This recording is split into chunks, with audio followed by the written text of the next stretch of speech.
definir. A ver,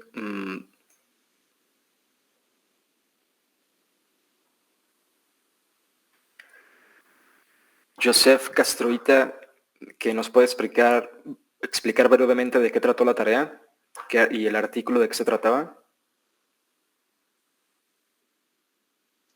Sí, bueno, el artículo trataba de cómo es que en un ambiente donde existe poca cantidad de fósforo pueden sobrevivir unas bacterias, las bacterias.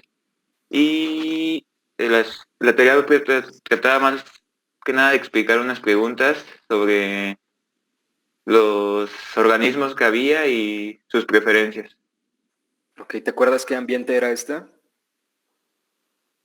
Era un ambiente halófilo, Halófilo, ¿qué significa? con poca cantidad de nutrientes. No, perdón, halófilo significa que es un microorganismo que les gusta alta concentración de sales. Tú quieres decir oligotrófico, ¿no? Ah, sí, perdón, oligotrófico. Muy bien. ¿Pero recuerdas el lugar donde fueron aislados estos organismos? Era un lugar en Sinaloa llamado Las Cuatro Ciénegas. Más o menos es en Coahuila. Pero Perdón, Coahuila y Chihuahua. están por ahí pegaditos, ¿no? Bueno, entonces entendió la tarea. Y vamos a ver entonces la primera pregunta, que nos la lea y nos la contesta, por favor, Ana María González González.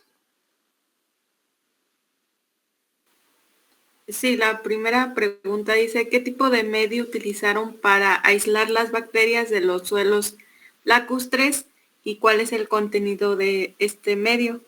Bueno, pues yo contesté que se utilizó un medio complejo, se empleó un agar marino modificado y bueno, este medio incluye peptona, extracto de levadura y fosfato de sodio. Ok. ¿Están todos de acuerdo? Sí. Sí. Okay. Entonces, para que esté bien la respuesta, debe contener que es un medio complejo. ¿Ok? Porque algunos nada más me enlistaron todo lo que traía el medio marino, pero no me especificaron que era un medio complejo. ¿Ok? Y vamos a ver la segunda pregunta con Viridiana Moscoso Ramírez. Sí, profe. La segunda dice que las bacterias aisladas se mantuvieron en cultivos puros para su estudio bajo diferentes fuentes de fósforo. ¿Qué tipo de medio y su contenido utilizaron para estudiar el crecimiento de las diferentes bacterias? Yo puse que se utilizaron diferentes sustratos con diferentes fuentes de fósforo y que el medio base de estas contenía no me sé los nombres. Que tenía citrato disódico,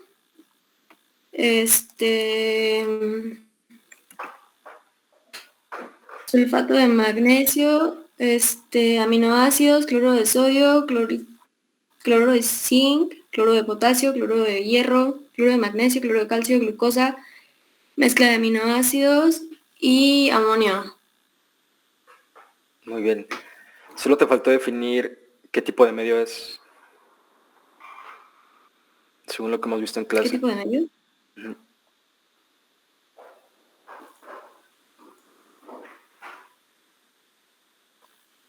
¿Te acuerdas que vimos varios tipos de medios? Que había medios definidos, complejos, enriquecidos, simples. ¿Qué tipo de Sería medio definido, es? ¿no? ¿Por qué sería definido? Porque se conoce la composición de los elementos. Bueno, de los sustratos, se podría decir. Sí, de cada uno de los componentes del medio, vemos que tenemos la cantidad exacta de cada uno y que además no contiene compuestos a base de hidrolizados de levadura o de proteínas o de otras fuentes, que son los medios complejos, sino que aquí viene bien establecido cada compuesto y la cantidad que nos va a traer el medio. Y creo que les pregunté ahí, te había otra pregunta al final, ¿no? Si era un medio simple, o esta parte, a ver, espérame.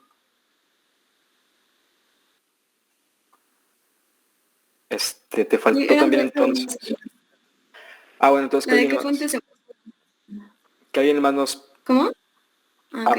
No, está bien, gracias. Vamos a ver que alguien más nos conteste. Paula Lisset Tovar, si consideras que esto es un medio simple o no es un medio simple.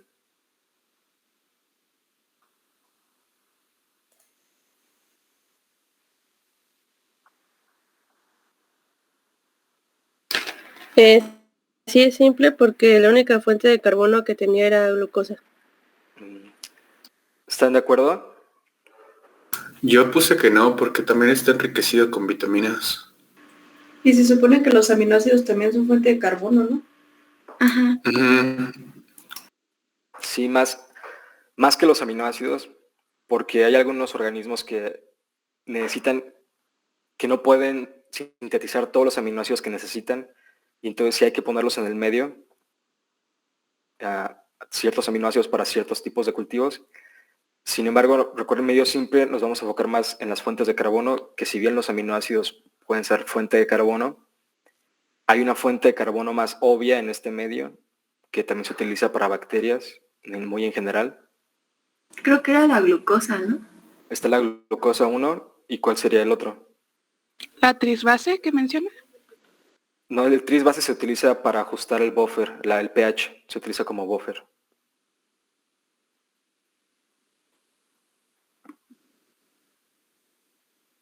¿El citrato disódico? Muy bien, excelente. Tenemos entonces que el medio tiene citrato y glucosa como fuentes de carbono. Por lo tanto, es un medio definido, pero no es un medio simple, ¿ok? Y por ejemplo, las vitaminas, los complejos, etcétera, no los vamos a tomar en cuenta como fuente de carbono, sino más bien como compuestos necesarios, indispensables para que las bacterias crezcan bien, según cada bacteria, ¿no? Cada cultivo. Aminoácidos igual.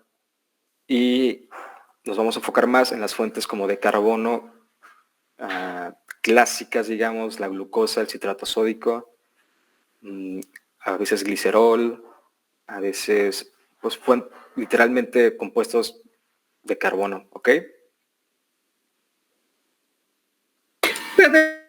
Pero igual si contestamos que, o sea, que no era simple por lo de los aminoácidos y eso igual va a estar bien. Sí. Aunque está como medio mal justificada porque ya nos dijo que entre aminoácidos y lo demás pues como que no cuenta. Se los va a poner bien. De hecho, pueden entrar y corregir su tarea, las dos que hemos revisado, y la pueden volver a subir y ya para cuando la revise a ver si ya está bien, ¿ok? Para que también tengan su retroalimentación. Y nos falta una pregunta de esta pregunta. Sí, Monse. Sí, solamente puse que es un medio complejo porque está enriquecido para favorecer el crecimiento de las bacterias. ¿Tengo que especificar con qué está enriquecido? O sea, lo que dijo Meli. Ok, pero ¿por qué piensas que es un medio complejo? Por lo que estábamos comentando de que tiene nutrientes para que crezca la bacteria.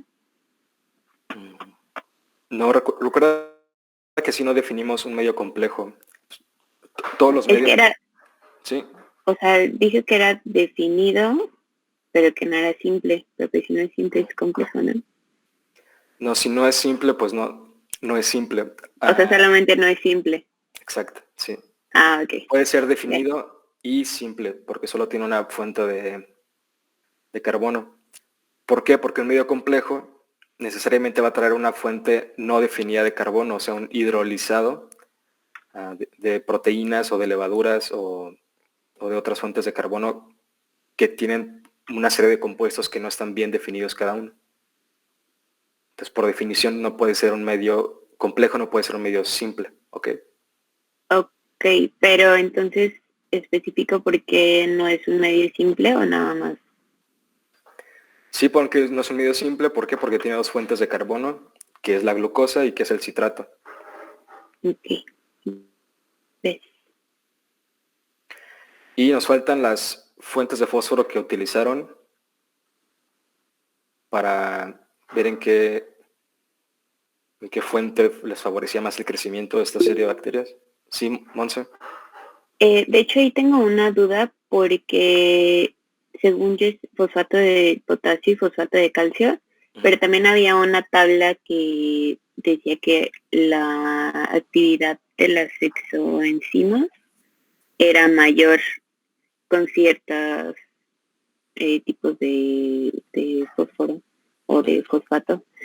Entonces no sé si la actividad exoenzimática esté relacionada con la preferencia de la fuente de fosfato.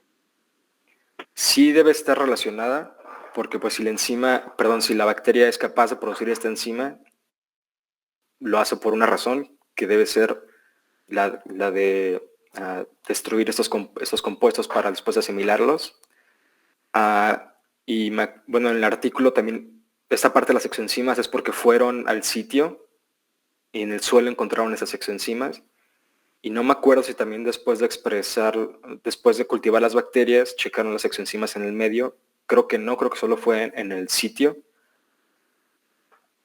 Y esta parte, digamos que sí, les da más evidencia como para juntar lo que observaron en el crecimiento bacteriano, microbiano, y la capacidad enzimática que tienen. Pero vamos a enfocarnos aquí, quedamos, cuando le explicamos la tarea, que nos íbamos a enfocar más en la parte del crecimiento microbiano en las diferentes fuentes de fosfato. ¿Va? Ok, gracias. Y de estas, ¿cuáles fueron las fuentes de fosfato que utilizaron en el medio? En los diferentes medios. Sí, Jazmín.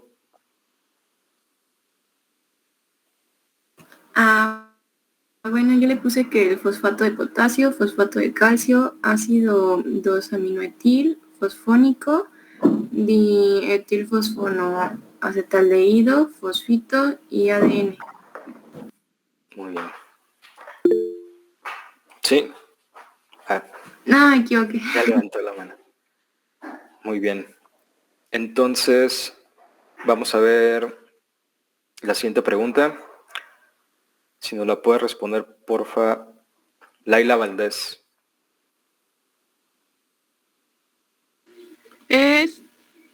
¿Cuál fue la fuente de fósforo preferida de las bacterias aisladas del sedimento Churince? Y yo puse que fue ADN. Ok. ¿Todos estamos de acuerdo en esa? Rayos. Sí. Sí.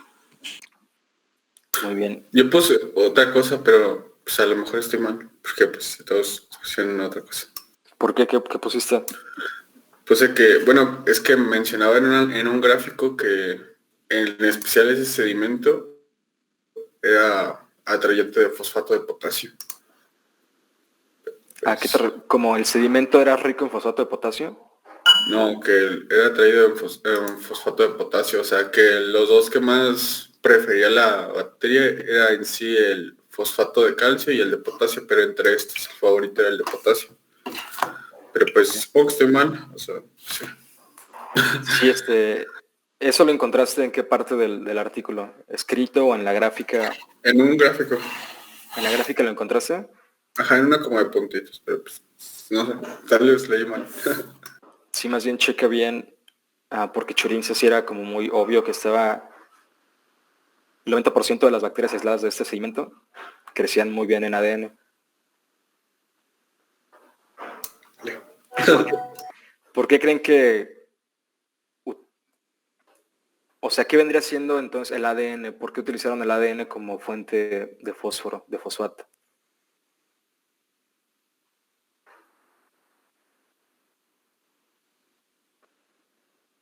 Decía algo como que la actividad de la enzima necesaria para como para romper el ADN estaba muy activa en sedimentos. Ujú. Y entonces, ¿qué contiene el ADN? ¿Por qué es fuente de fosfato? Además podía ser como una fuente de nitrógeno. También lo pueden usar como fuente de nitrógeno, pero recordamos que el ADN tiene muchísimo fosfato también, ¿no? Entonces, ¿de dónde creen que obtengan esas bacterias el ADN en su hábitat natural? O esta fuente de ADN. Comentaba que podía ser por la muerte de otros organismos o porque algo como, no me acuerdo cómo se llama. Sí, muy bien. Generalmente porque los organismos mueren, estas bacterias aprovechan. Recuerden que el fósforo es un compuesto súper escaso en este sitio. Entonces la bacteria aprendió a ver ADN y comérselo. ¿Por qué? Porque trae fósforo y es indispensable para su crecimiento.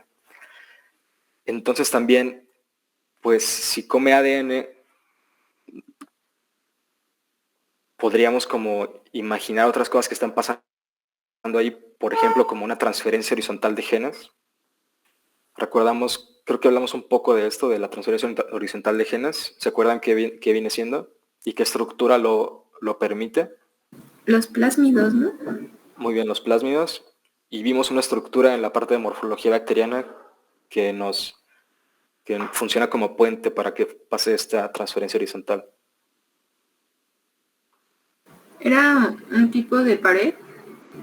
El péptido. Era una ¿El pili? Muy bien, exactamente, el pili, que básicamente era como un puente entre dos bacterias, por el cual se realizaba la transferencia horizontal de genes o de plásmidos.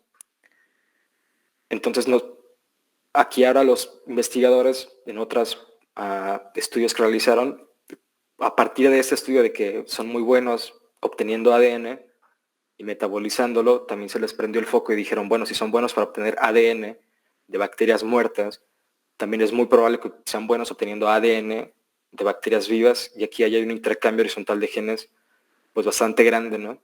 Y recuerden que el plásmido, que es la que tiene la información genética en un ADN circular, también va a tener genes, digamos, nuevos y que son fácilmente transferibles a estos genes, que les van a dar nuevas funciones que son radicalmente diferentes a las que tenían estas bacterias. Entonces esto les hizo pensar a estos investigadores que, bueno, si son buenos, como les digo, para comer ADN de bacterias muertas, también deben ser muy buenos para transferirse ADN entre ellas. Y posiblemente de aquí surgió toda esta diversidad tan grande de metabolismo y de diferentes bacterias gracias a la transferencia horizontal de genes. Y todo esto derivado del estudio que dijeron, pues comen muy bien ADN. ¿Ok? Posiblemente también puedan hacer transferencia horizontal de genes de una manera muy eficiente. ¿Ok? Y la siguiente pregunta nos la podría responder Gil Samuel Gutiérrez.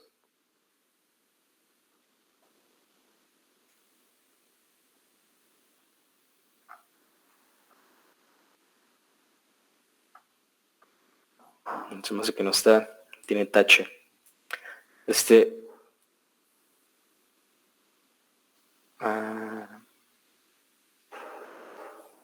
Varios ya me salen. Me parece que le está fallando su internet, profe. Ok, que por ahí me mando un correo. Si les falla el internet o lo que sea, pues porfa avisen. Podemos ser bastante flexibles en eso, pero el compañero tampoco ha entregado la tarea, entonces, ¿cómo ayudarle, no? Sí, Monse. Yo encontré que la bacteria Bacillus coahuilensis tiene características únicas. Puede sintetizar sulfolípidos de membrana y además fosfolípidos. Fosfolípidos, ajá. ¿Y esto derivado de qué? ¿Por qué sufre esta adaptación tan peculiar, tan particular, de que puede producir, en lugar de fosfatos, sulfatos en sus membranas. ¿Sí, Joana? Porque carece de ácido teicoico, que es un componente de la pared celular rico en fósforo. Ok, digamos que eso también es una respuesta más bien eso es otra característica, otra adaptación que sufrió, ¿no? Que como no hay fósforo, no produce ácido teicoico, que esta es una... ¿Qué compuesto es este ácido teicoico? ¿Dónde lo vemos?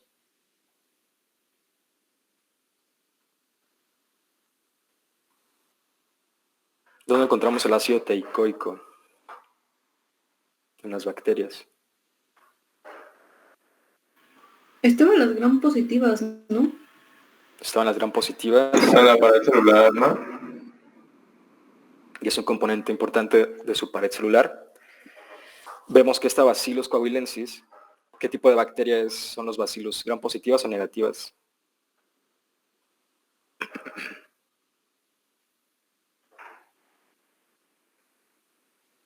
Positivas.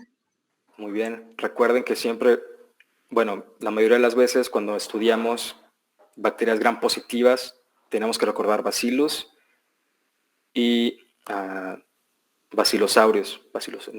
Staphylococcus aureus, perdón. Son los dos modelos de bacterias gram positivas que más se han estudiado. Entonces, siempre que vean Bacillus, ya deben de saber que están hablando de una gram positiva. Y para gram negativas, usualmente vamos a pensar en E. coli, ¿ok? Ahora Bacillus sin ácido teicoico y que además produce sulfatos en su membrana en lugar de fosfatos. Y faltaba otra, ¿no? Sulfolípidos. Bueno, con esas dos. ¿Por qué? ¿Sí, Ana? Bueno, yo encontré que la capacidad de sintetizar sulfolípidos de membrana, además de fosfolípidos, es porque los genes que codifican la sulfoquinobosa sintasa y la glicosiltransferasa, que son dos enzimas claves en la síntesis de sulfolípidos, están presentes en este tipo de bacteria, que es la coahuilensis. Y esta adaptación se sugiere que se dio debido a la adquisición de los genes a través de la transferencia horizontal de genes con cianobacterias. Por eso es la que sintetizan sulfolípidos. Excelente, muy bien.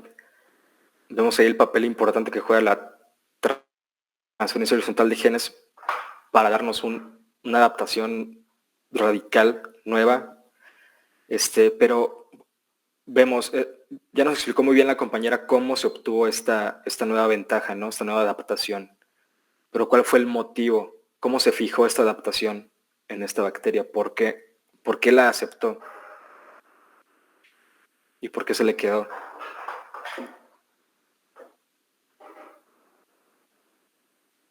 Pues permito de que estaba en un ambiente con ausencia de fósforo, ¿no? O con disponibilidad limitada. Muy bien, excelente. La presión evolutiva que tiene el no tener fósforo llevó a esta bacteria a aceptar este tipo de adaptaciones, ¿ok?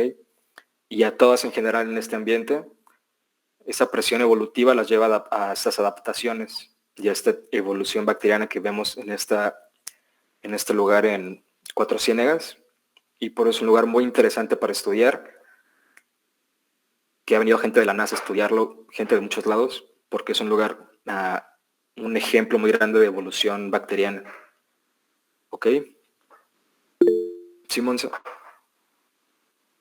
Profe, también decía algo de fosfatasa alcalina, pero no entendí en qué estaba relacionado. O sea, lo sacaron de otro artículo y lo mencionan, pero no entendí la relación.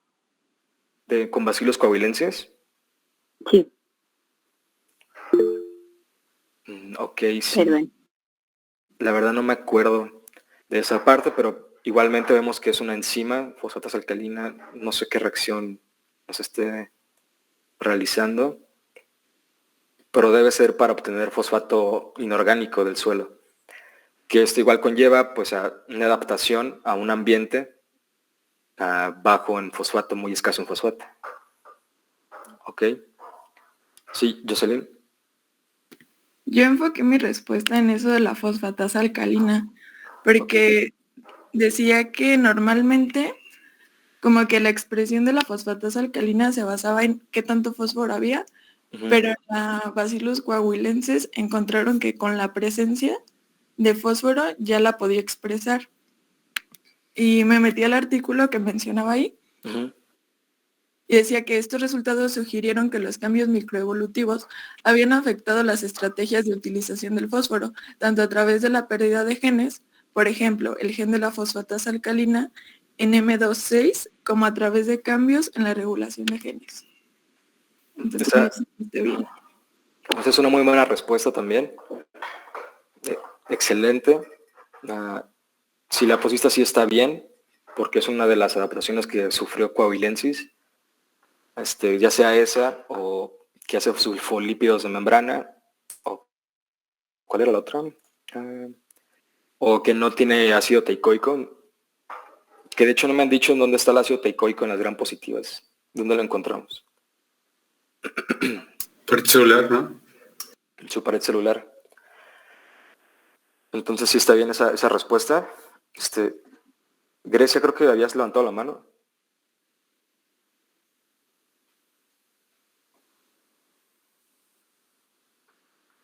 Creo que no. Bueno, pues como les menciono, si se meten a su tarea y la corrigen, no hay ningún problema. Pero eso sí, para entrega hoy, porfa. ¿Alguna duda de esta tarea? Profe, hasta no vamos a tener como tiempo para subirla ahorita, ¿verdad? Es que no escuché muy bien lo que dijo. Después de clase, en el transcurso del día, la pueden entrar, modificarla y volverla a subir. Ok, profe, gracias. Pero que sea para hoy, si la quieren corregir.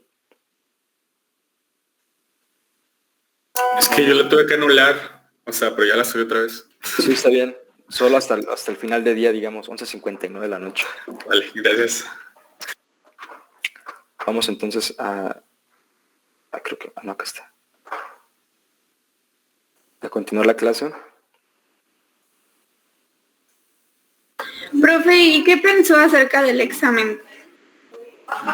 Más bien ustedes, ¿qué pensaron? Pues hicimos una tipo encuesta y el resultado, bueno, déjeme la checo porque ya no la vi ayer, a lo mejor cambió el resultado, pero pusimos que si acá del grupo que le convenía el aspecto de un examen o el trabajo que mencionó. Pero permítame, déjeme la busco rápido. Va.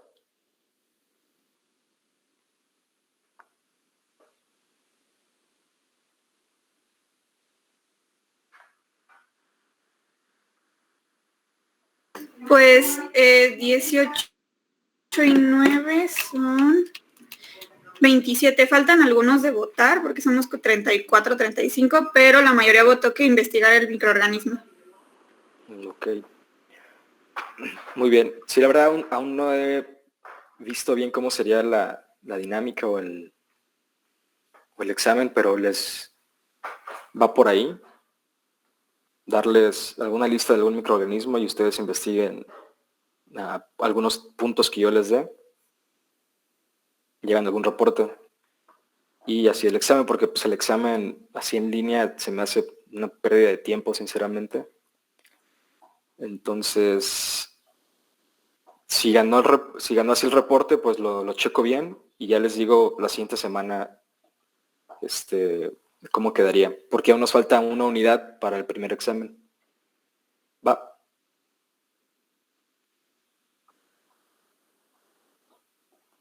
¿Estamos? ¿Sí están todos de acuerdo? Sí, profe. Bueno, vamos entonces a continuar.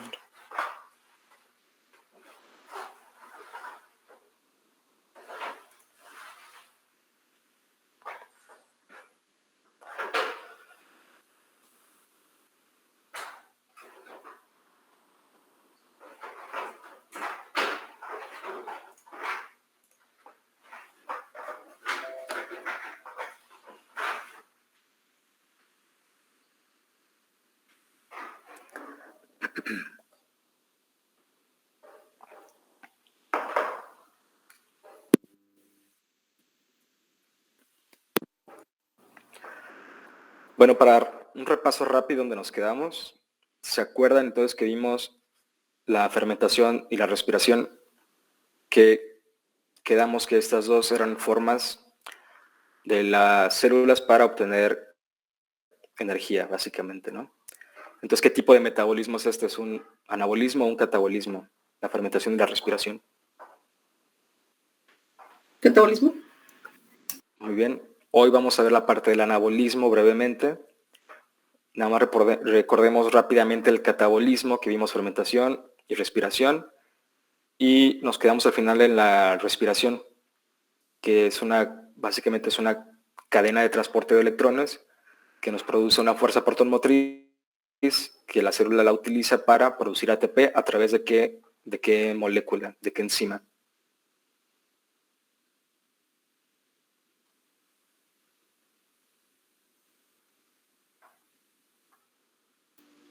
ATP. Repite la pregunta, profe. Sí. ATP sintasa, quedamos, ¿cómo aprovecha la célula la fuerza protonmotriz para producir ATP o energía? Mediante la ATP sintasa o ATPasa. Y vimos que además esta respiración se puede dar en una condición en presencia de oxígeno y en ausencia de oxígeno. Y según esta podemos decir que es anóxica o oxigénica la respiración. No oxigénica, no, perdón. ¿Qué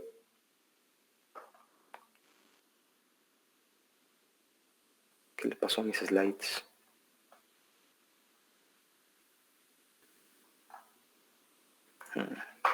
Momento.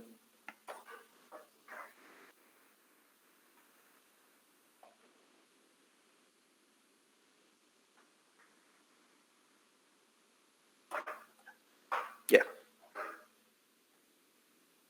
Bueno, quedamos que más bien sin presencia de oxígeno es una respiración aerobia y en ausencia es anaerobia. Y esto se va a determinar según el último aceptor de electrones. Si es aerobia, entonces ¿cuál sería el último aceptor de electrones de esta respiración? El oxígeno. Muy bien. Y si es anaerobia, ¿qué ejemplo vimos? Pues es una fermentación. Sí, se puede ir a fermentación, pero también va a tener respiración. Quedamos. ¿Qué podía ser el nitrato? Muy bien, que el último aceptor de electrones puede ser el nitrato, que lo reduce a nitrito. Entonces vemos que varios microorganismos, según el ambiente en el que estén, van a preferir una respiración aerobia o anaerobia. Hay algunos que no tienen la cadena de respiración y solamente van a ser fermentadores estrictos. Y otros, por ejemplo, que pueden ser respiración anaerobia, como las pseudomonas, pero que nos pueden reducir el nitrato hasta el nitrógeno elemental, el N2. Y bueno, para esto, pues este breve resumen de qué es lo que tienen que tener, o las cosas comunes que tienen todos los transportadores de electrones en las cadenas de respiración. Primero, que los transportadores de electrones se disponen en orden creciente de positivo a negativo. No es cierto, de negativo a positivo, ¿ok? Orden creciente positivo de el potencial reductor que tienen. Que además en la cadena se produce una alternancia de transportadores solo de electrones y otros de protones más electrones, ¿ok? ¿Esto para qué? Para que se puedan bombear los protones afuera de la membrana y que el resultado neto es la reducción de un aceptor terminal de electrones, que puede ser oxígeno en respiración aerobia u otro compuesto en respiración anaerobia, y la generación de una fuerza protonmotriz. ¿Va? ¿Quedó bien claro? Vamos aquí la ATP. Sí, profe. Recuerden que esta reacción de producción de ATP es reversible, va hacia los dos lados. Entonces algunos organismos utilizan la ATP sintasa para, en lugar de meter protones, expulsar protones, utilizando ATP para generar fuerza protonmotriz para algunos otros procesos que debe llevar la célula con fuerza protomotriz. Y aquí el resumen de cada uno de los tipos de respiración. Bueno, más bien las diferentes... Aquí le puse el título raro, no sé por qué, pero bueno, aquí nos da un resumen del metabolismo de los quimiótrofos, que son quimiorganótrofos o quimiolitótrofos, y según cómo consumen su fuente de carbón, por fermentación o respiración aeróbica. Aquí, por ejemplo, todos saben cómo se hace el vino, ¿no? A partir de levadura. Y que se lleva a cabo una fermentación que nos produce alcohol y CO2. Entonces, por ejemplo, ¿en qué momento de este proceso la levadura decide hacer fermentación y en qué proceso decide hacer la respiración aeróbica? Recordemos que tenemos el mosto, bueno, tenemos las uvas, las aplastamos, se hace un mosto, se está girando ahí el mosto, se está mezclando, y después encerramos ese mosto que tiene las uvas y las levaduras en un barril y lo cerramos. Hay gas carbónico, ¿no? En algún punto se da el CO2, recordemos.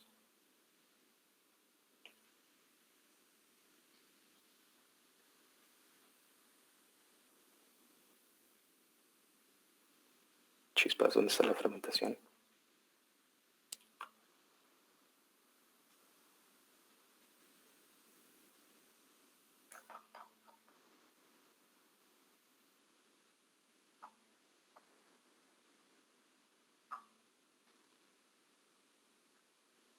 Recordemos que un subproducto, tenemos la fermentación, la glicólisis, nos lleva a piruvato, y recuerden que el piruvato se nos puede ir a la respiración, al ciclo de Krebs, o a los productos de la fermentación, que en las levaduras es etanol y CO2, ¿ok?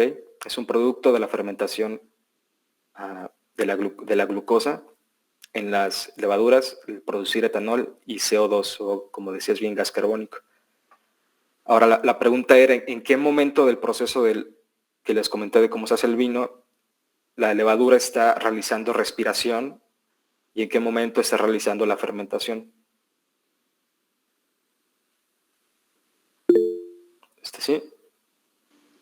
Pues comentó que se encerraba como en un tanque, ¿no? Y se tapaba. Entonces supongo que hacen respiración hasta que cuando tienen el oxígeno disponible, y ya cuando lo agotan en el medio, empiezan a hacer la fermentación para obtener energía.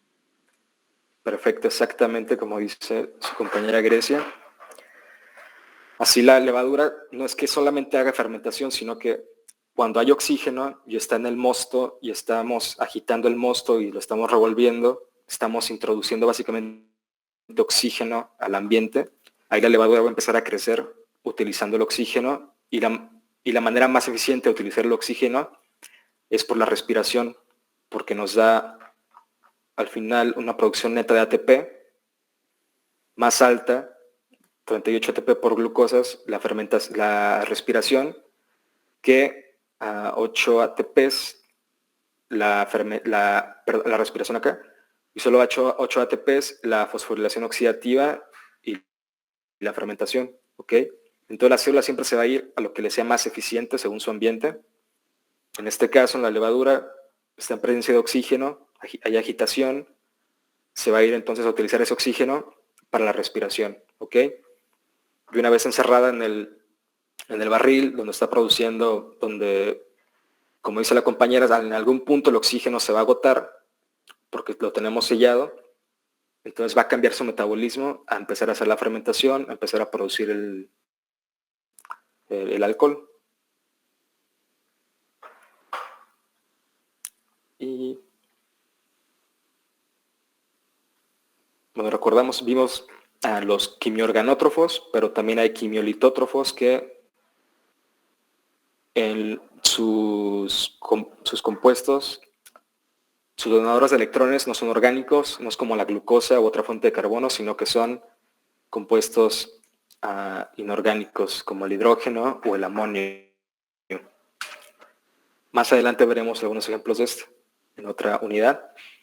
igualmente de la fototrofía. ¿Alguna duda entonces de la parte de catabolismo?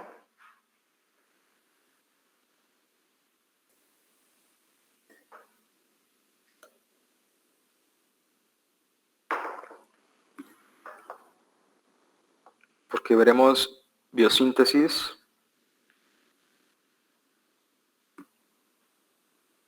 Chispas.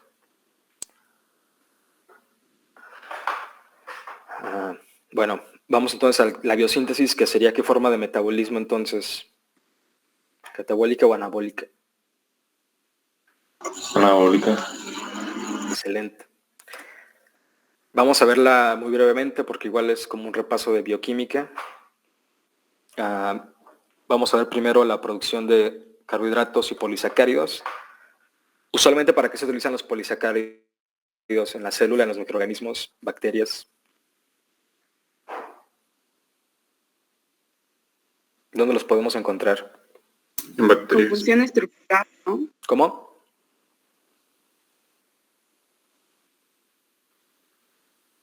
A ver, creo que Grecia habló. Ah, sí. Que tienen más bien como una función estructural, ¿no? Tiene otra función más importante aún. ¿Alguien más? Estructural, que siempre vamos a hablar de proteínas. Son como los tabiques de cualquier célula de las proteínas. Cuando pensamos en estructural, pensamos en proteínas. Cuando pensamos en polisacáridos, También se encuentra en la comida, ¿no? O algo así. No me acuerdo. ¿Como reserva? excelente, como reserva energética. ¿Ok? La célula va a empezar a sintetizar polisacáridos para guardarlos en un futuro que no tenga carbohidratos disponibles. Va a utilizar los polisacáridos que haya guardado como reserva energética. Y esos polisacáridos se producen a través de este tipo de intermediarios de la glucosa, ¿ok? Como el uridina difosfatoglucosa, que básicamente es un intermediario, el cual se une este compuesto, facilita la introducción de una glucosa al polímero de glucosa que estamos haciendo. Como, ¿qué polímero de glucosa conocen? Se les viene rápido a la mente. Glucógeno. Muy bien. Se utiliza entonces para producir glucógeno. Y, bueno, específicamente para las bacterias, también se utiliza para sintetizar componentes de la pared celular. ¿O se acuerdan de la LPS? ¿Qué era la LPS y dónde la encontrábamos? En el intestino delgado. No, recuerda que estamos estudiando bichitos. Ah, perdón. En la membrana externa de las gram negativo. Muy bien. ¿Y te acuerdas qué significaba LPS? Lipo o polisacáridos. Excelente. Esto les debe quedar ya súper clarísimo. Es casi lo que más les va a servir en toda su vida de microbiólogos. Diferenciar las bacterias gram negativas de las gram positivas. Y la LPS es un... ¿Sí, Axel?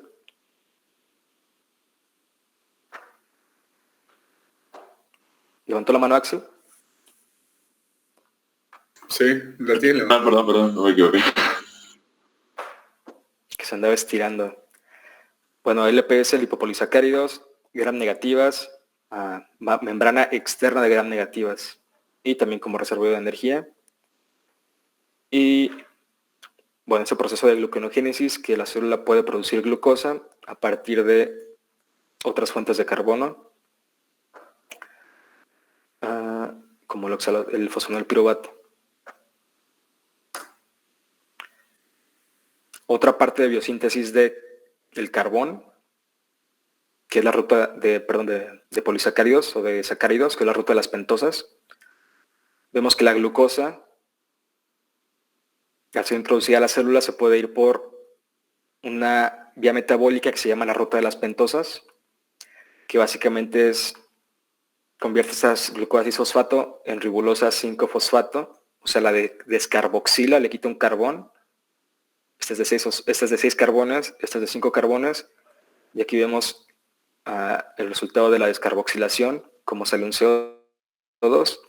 Y esta ribulosa, ¿para qué necesitamos compuestos de 5 carbonos en las células?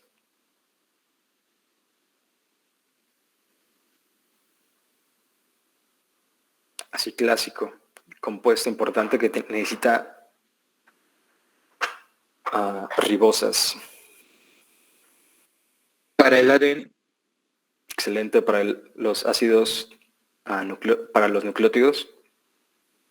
Vemos aquí, de hecho, están ribonucleótidos, RNA o DNA. Y vamos a ver más o menos cómo lo tiene aquí rápidamente, que que a partir de la glicólisis, la glucosa 6-fosfato, que es el primer paso de la glicólisis, es oxidada por NADPH. Vamos a ver, recuerdan que la coenzima de la glicólisis, o más bien la coenzima más utilizada de la parte catabólica, era el NADH. Vamos a ver que para la biosíntesis se va a preferir la utilización del NADPH, que es una molécula muy similar. ¿Qué quedamos que eran las coenzimas? ¿O qué función tienen estas coenzimas de NADPH y NADH? ¿En qué tipo de reacciones las vamos a encontrar?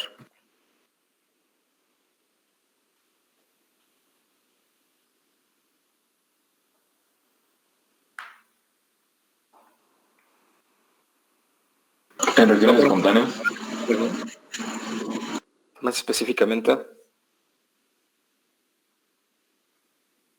¿De óxido de reducción? Como catalizadores para reducir la energía de activación. Muy bien, de óxido de reducción. No van a ser catalizadores estos, recuerden, la coenzima más bien es como un accesorio de una enzima que cataliza la reacción. Este accesorio nos sirve para que esté ahí y acepte y done los electrones provenientes de la reacción que produce la enzima, ¿ok? Por eso es coenzima. Y en específico estas, usualmente están acopladas con las deshidrogenasas y aceptan y donan los electrones en estas reacciones de óxido de reducción en el metabolismo de las células. Perdón. Y vemos aquí básicamente la descarboxilación de la glucosa a ribulosa. Esta es la reacción. Y vamos a ver que también, perdón, la ruta de las pentosas puede ser utilizada para que otros carbonos, o más bien otros compuestos de carbono, se puedan acoplar al metabolismo, ¿ok? Si la célula en lugar de tener glucosa tiene otro tipo de carbono, otro tipo de metabolito de 5 carbonos, digamos celulosa, la manera en que lo va a incorporar al metabolismo es a través de la ruta de las pentosas. Mediante esta reacción, no es cierto. Bueno, de esta manera lo va a introducir al metabolismo, ¿ok? Hasta producir un compuesto de 6 carbonos, que ya sea que nos va a ir a producir más glucosa o a seguir el metabolismo de las pentosas, ¿ok? Lo importante aquí es que las pentosas las utilizamos para producción de RNA y de DNA. Y que también la ruta de las pentosas sirve para producir otros metabolitos o degradar otros compuestos de carbono que estén presentes, ¿ok?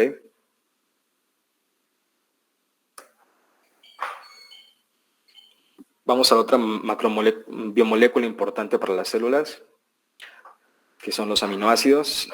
¿Y qué nos producen los aminoácidos? ¿Para qué lo necesitamos?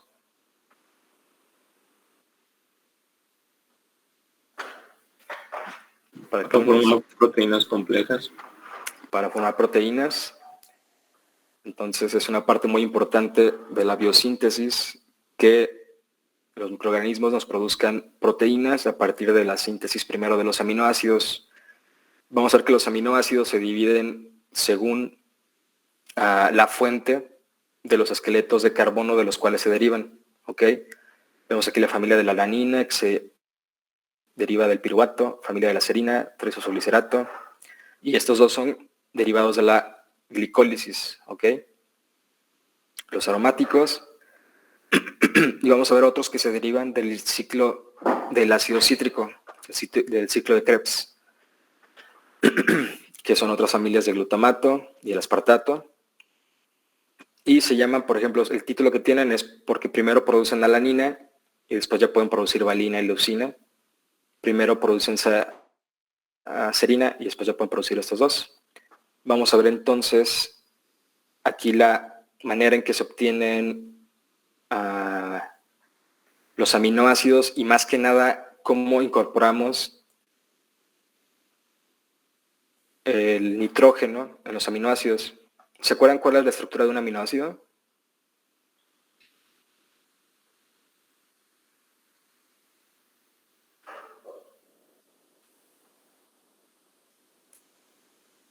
Un alfa amino y un alfa carboxilo. Tenemos un... Sí, Clemente. Bueno, contiene un alfa amino, un alfa carboxilo, el grupo R. El carbono, pues, central o quiral. Pero bien. nada más en una espiral. Tiene el carbono terminal, el amonio terminal, un carbono alfa en medio, que es el que decías, y el grupo R unido a este. ¿Ok? Claro. Entonces, la manera en que se incorpora el amino terminal aquí a las proteínas es mediante esta reacción. Perdón, a los aminoácidos se incorpora este amino por esta reacción de glutamato deshidrogenasa. Tenemos alfa-cetoglutarato, que es un metabolito de qué ruta vimos. Acá está. Del ciclo. Del ciclo de Krebs. Ciclo de Krebs. Vemos que mediante esta reacción asimilamos el amonio. Aquí en nuestro amino terminal, glutamato, tenemos glutamato de esta reacción. Por eso la familia del glutamato. Y después podemos derivar de glutamato a glutamina. Vemos aquí el glutamato que lo producimos acá por una reacción de glutamina sintetasa que involucra el uso de ATP para obtener el otro aminoácido que es la glutamina. ¿Ok? Entonces, vamos a ver que cuando hay amonio en el medio o fuente de nitrógeno, vamos a preferir utilizar esta glutamato deshidrogenasa para hacer glutamato. Después, cuando se va agotando el amonio o la fuente de nitrógeno, ya tenemos que utilizar energía en forma de ATP para producir la transaminación. No, perdón, la asimilación del amonio. Vamos a ver otra reacción que es la transaminación, que simplemente es transferir el grupo amino de un aminoácido a otro. Esa es una transaminación. Vemos que de glutamato más oxaloacetato, vemos acá la otra familia del aspartato, que se produce otra vez el oxaloacetato. Vemos que el glutamato, una reacción de transaminación al oxaloacetato y nos da aspartato, que es de la familia que da el aspartato, y el alfa-cetoglutarato. ¿Ok? O sea, nos regresa básicamente acá para poder seguir haciendo glutamato. Y bueno, así sucesivamente tenemos glutamina, alfa-cetoglutarato, otra reacción aquí para que nos dé el glutamato. ¿Ok? ¿Alguna duda?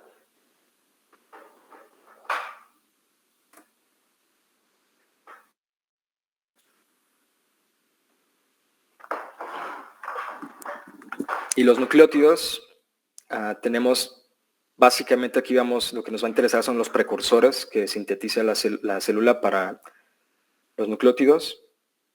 Si se fijan aquí tenemos esta molécula de carbón, que ¿qué es? Tiene 5 carbonos, un fosfato,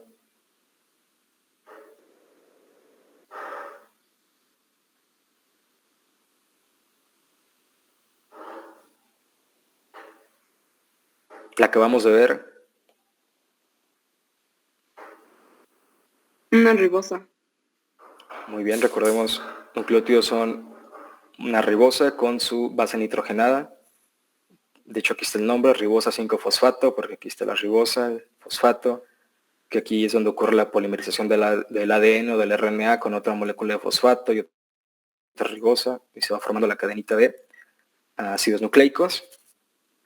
Vamos a ver entonces, ya sabemos de dónde se obtiene la ribosa, como lo vimos anteriormente. La base nitrogenada se obtiene a partir de una serie de reacciones muy complejas. Aquí cada carbono proviene de un metabolito distinto. Y vamos a ver que este base nitrogenada se incorpora acá al ácido y se incorpora a la ribosa 5-fosfato para formar ácido inosínico, que es el precursor de las purinas. De igual forma vemos aquí abajo el precursor de las pirimidas, que es el uridilato. Y entonces, ¿cuáles serían las purinas? ¿Qué nucleótidos son las purinas? Este precursor, ¿qué nucleótido nos va a producir?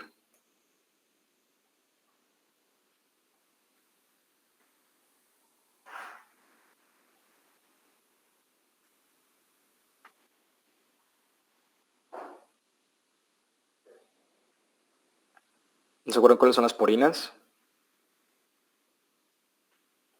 Creo que era la adenina y guanina, ¿no? Adenina y guanina. Y en todas las pirimidas. Citosina, timina y uracilo. Excelente. Y vemos aquí cada uno de sus precursores. Y también la célula pues tiene que hacer sus ácidos grasos para su membrana. Y pues rápidamente nada más vemos que eso se da a partir de una proteína transportadora de grupos acilos, acetil-ACP, que va a condensar otra proteína, perdón, otro compuesto carboxilado de 2 carbonos. Bueno, este es de 3, pero nos da al final una descarboxilación aquí de la manolincoenzima A y nos va a dar acetilcoenzima A. Entonces, los ácidos grasos se van a ir formando de 2 en 2 carbonos, ¿ok? Se van incorporando de 2 en 2. Y esto hasta obtener una longitud, según la cadena de ácido graso que prefiere la célula, que va de 12 a 20 grados. Si, por ejemplo, el microorganismo crece en una temperatura baja, va a preferir sintetizar ácidos grasos de cadena más corta que si crece en un ambiente más cálido, va a ir produciendo ácidos grasos de cadena más larga. Y también según sus condiciones de crecimiento. Esto es en bacteria y en eucarias. ¿Cómo quedamos que eran los lípidos de las arqueas? Formados de unidades de isopreno, ¿no? Muy bien. En lugar de ácidos grasos, las arcas utilizan isopreno. Entonces pues no aplica para arqueas, ¿va? Y por último, vamos a ver que algunas bacterias son capaces de fijar el nitrógeno del ambiente que está en el aire como amonio, ¿ok? Introducirlo a su metabolismo en forma de amonio. Y esa es una reacción muy importante. Primero a la bacteria le da pues una ventaja muy grande frente a sus competidores porque el nitrógeno es muy abundante en la atmósfera, en el aire. Y si no hay una fuente de nitrógeno del ambiente, esta bacteria va a ser capaz de fijar el nitrógeno a partir del nitrógeno que está en el aire, del N2. Y también ya habíamos visto que esa reacción es muy importante, la fijación del nitrógeno, para qué proceso humano que nos interesa mucho.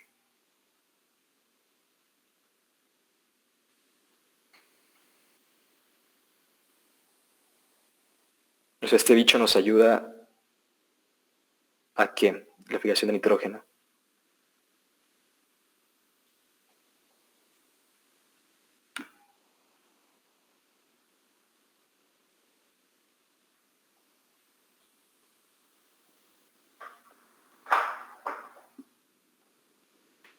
¿Por proceso humano se refiere a la fotosíntesis o a algún otro proceso? No, digamos en nosotros, en qué actividad humana nos sirve tener bacterias nitrificantes. ¿Para la agricultura? Excelente.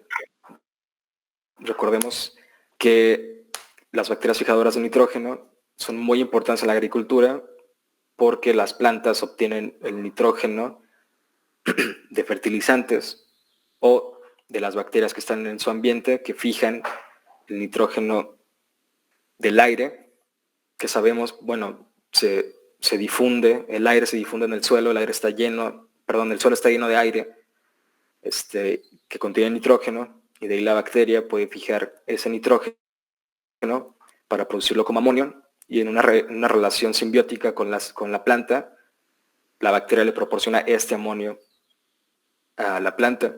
¿Okay? Entonces es muy importante en la agricultura. Vamos a ver que entonces la fijación de nitrógeno se da por una enzima que se llama nitrogenasa, que en realidad es un complejo de proteínas, que es la dinitrogenasa, que vemos que es esta de aquí, que está como azul, y la dinitrogenasa reductasa. Vamos a ver que esta dinitrogenasa tiene aquí unas ferrodoxinas, que acabamos de ver que son las ferrodoxinas la clase pasada.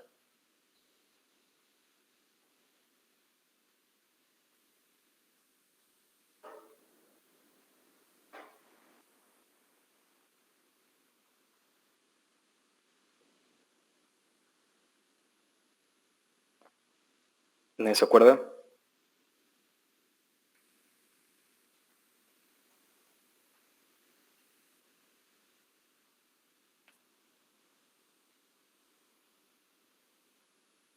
Aquí está.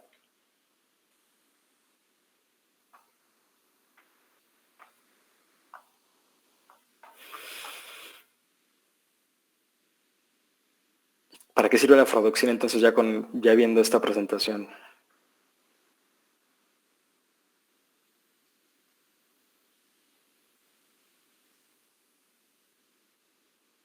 Pues participa en la cadena respiratoria. Y específicamente la ferrodoxina, ¿qué es? El grupo prostético. El grupo prostético se une covalentemente a la proteína.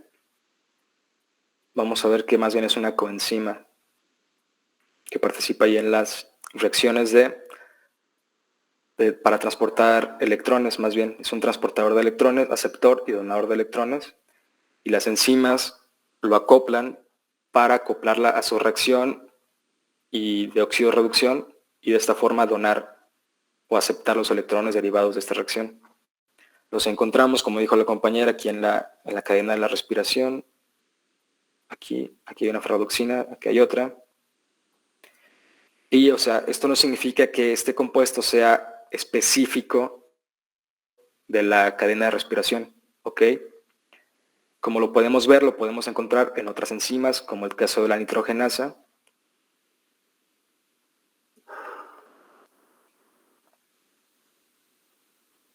Que nos va a ayudar aquí a reducir el nitrógeno elemental del aire, ¿ok? Aquí abajo se ve la reacción. La nitrogenasa se une el sustrato, que es el nitrógeno elemental, el nitrógeno de gas. Y va a haber aquí un proceso sucesivo de reducciones del nitrógeno. Ven cómo se le van pegando aquí protones, electrones. Y esto está mediado por la ferrodoxina, que dona que va reduciendo aquí el nitrógeno, ¿ok? En cada uno de estos pasos se va reduciendo más el nitrógeno, se va aportando más y más electrones, hasta que después esta otra enzima, que es esta otra proteína, que es la de nitrogenasa reductasa, ya nos cataliza el rompimiento acá a 2 moléculas de amonio y hidrógeno gaseoso. ¿Ok?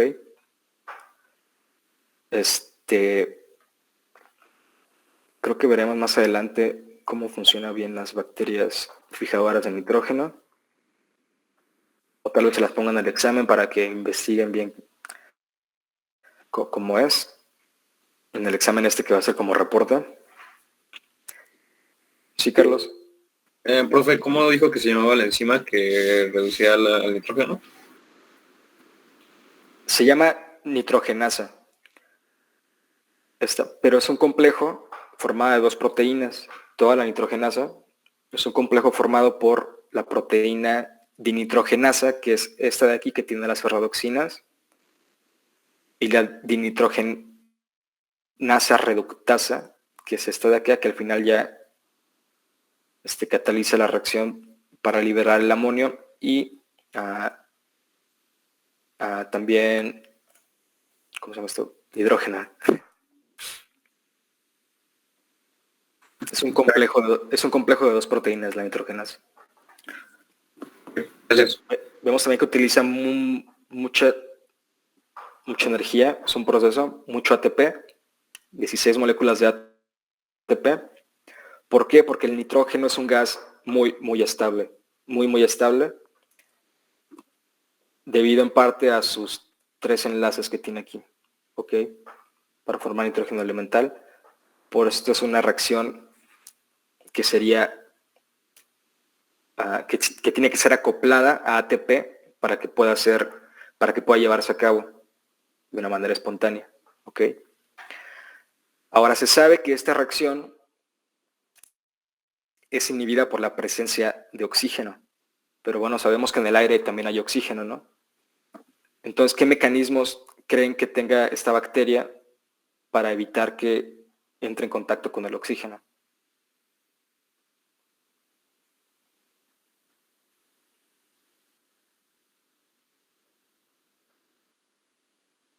Que produce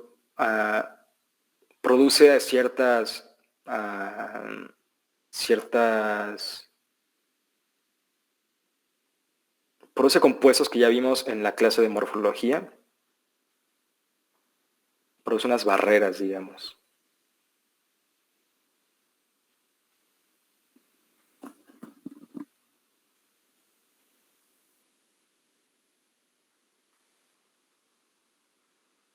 ¿Qué se les ocurre para que el oxígeno no llegue dentro de la célula e inhiba esta reacción? ¿Qué hace la célula en respuesta? ¿Formación de esporas? Recuérdanos qué eran las formación de esporas.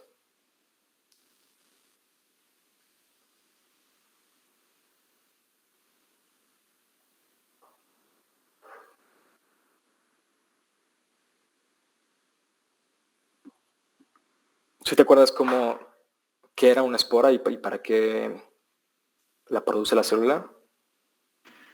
Perdón, no lo había escuchado. Pues según yo era como un mecanismo de defensa o lo formaba cuando las condiciones del ambiente ya no eran favorables para la célula.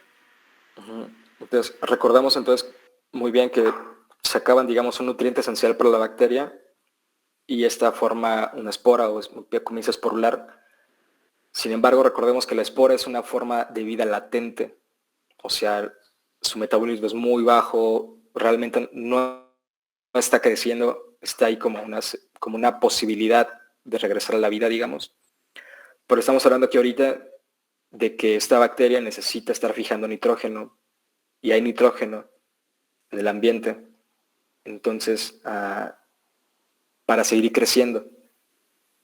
Entonces no le interesa ahorita a la bacteria esporular porque le interesa seguir creciendo, fijar el nitrógeno, pero ¿cómo lo hace si el oxígeno detiene esta reacción? ¿Cómo evita que el oxígeno alcance a llegar dentro de la célula o retrase su difusión?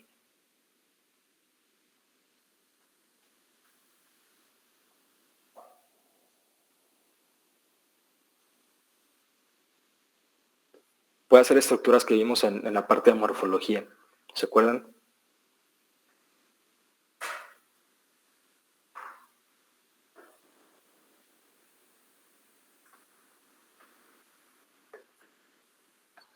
¿Podrían ser las cápsulas o la mucosa?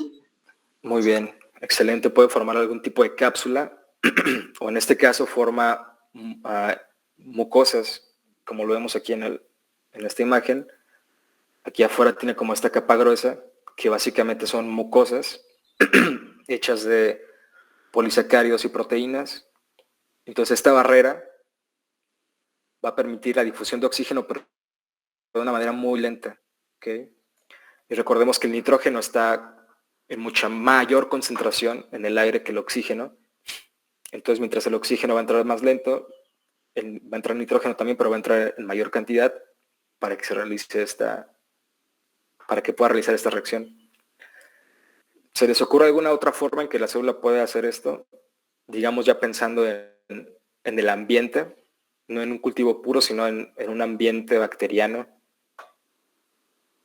¿Cómo podría protegerse esta célula del oxígeno?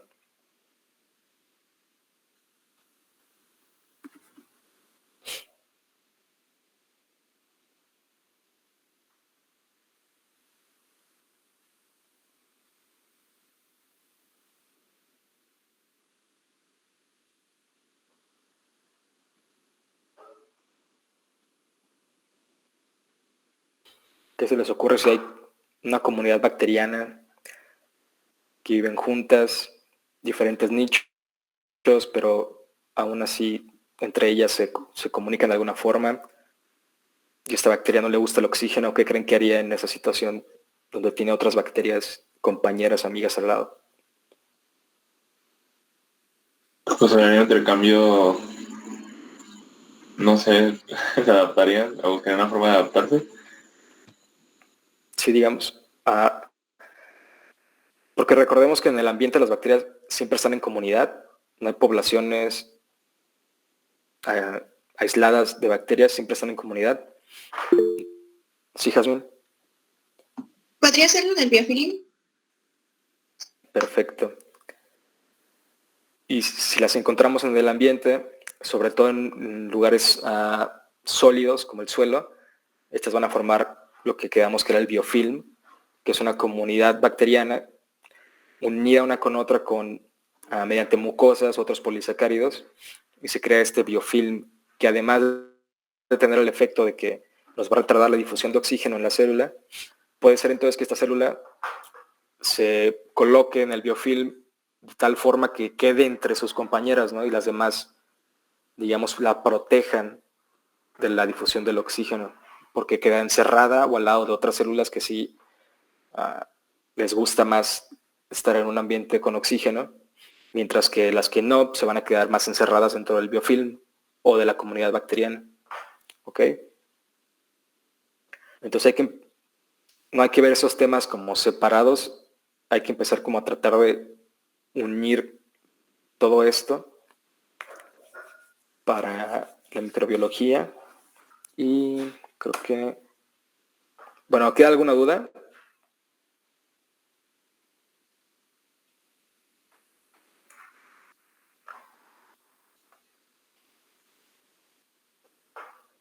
Porque al final, pues en biotech sí nos vamos a enfocar mucho en utilizar organismos aislados, bacterias aisladas para producir algún producto biotecnológico, pero la manera en que se estudian los microorganismos en estos momentos, lo más nuevo, lo que está siendo ahorita más interesante y de más estudio son las comunidades microbianas y cómo estudiarlas y cómo están en su ecología, en su ambiente. ¿Ok? Entonces también hay que tener en cuenta esa parte ambiental, ecológica, las bacterias en su nicho natural.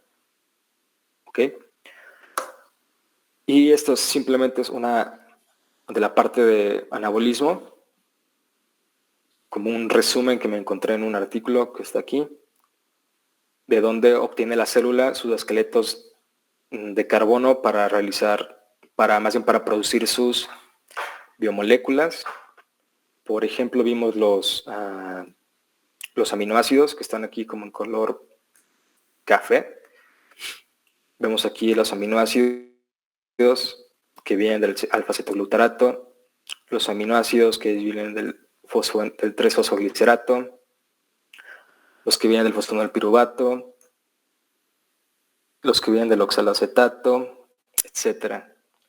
Los lípidos, recuerden, se producen de 2 en 2 carbonos provenientes de la acetilcoenzima A, que viene aquí del piruvato. Ok. ADN, glucógeno, más aminoácidos. Y sería todo de biosíntesis. ¿Les queda alguna duda?